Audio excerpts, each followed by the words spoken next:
Hello, you may be aware that we had quite a major change here in the peninsula with regards to the provisions of service that we used to get from the MIU, was changed to being a MIC on the 1st of April.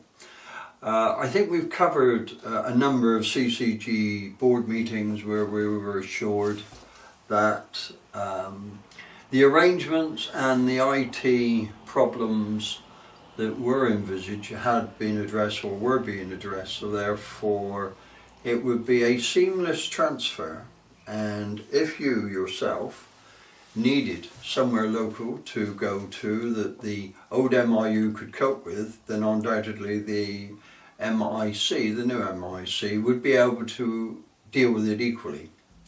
The intent was that in normal hours you would contact your own surgery, and out of hours you would go to the 111 service, and they would direct you to the most appropriate service. The intent of all of this, and it has been for quite a long time, is that services that can be delivered locally, e.g. our MIC, the old MIU, should be delivered locally, because an awful lot of things, or a lot of folk who go to the A&E at Ipswich, don't actually need the facilities of the A&E. They are quite adequately dealt with, and it is probably better for them and us as a community that they're actually dealt with here in Felixstowe in our community health service. So there we go. You had this wonderful poster that was put up. I think it's will be behind, but it said various things, and it says, due to it being a seaside town, Felixstowe has a higher than average population of frail and elderly people. And what they were saying at the time they were going to introduce the MIC, they were also going to be introducing a frailty clinic.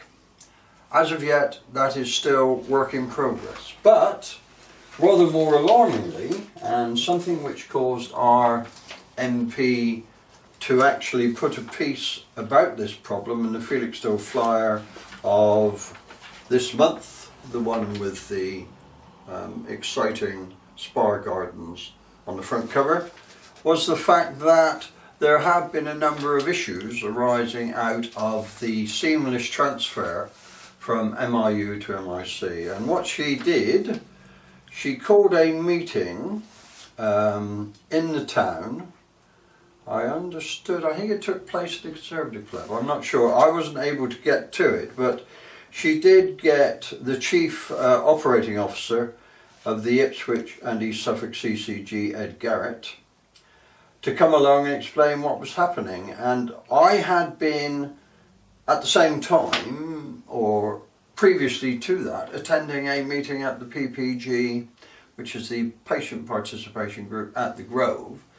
And it was explained to us that the real problem with the IT was that none of the surgeries are able to access the appointment diary in the MIC so that they could actually allocate to their patient who needed to go there a slot that would fit in with one of the Grove's GPs actually providing service in the MIC.